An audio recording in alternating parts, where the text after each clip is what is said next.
আল্লাহ যখন কাউকে ভালোবাসে তখন তার শরীরে 4টি নিশানা পাওয়া যায়।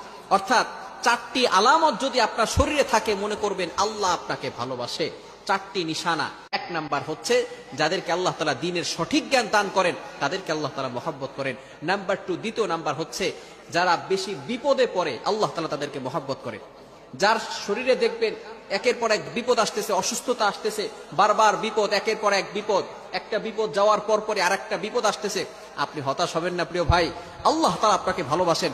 এই কোটি কোটি মানুষের ভিতরে আল্লাহ তাআলা আপনার প্রতি ফোকাস করেছেন, আল্লাহ তাআলা আপনাকে ভালোবেসেছেন বিধায় আল্লাহ পাক রব্বুল আলামিন আপনাকে বিপদ দিয়েছেন। মনে রাখবেন, নবীদেরকে আল্লাহ তাআলা বিপদ দিয়েছেন।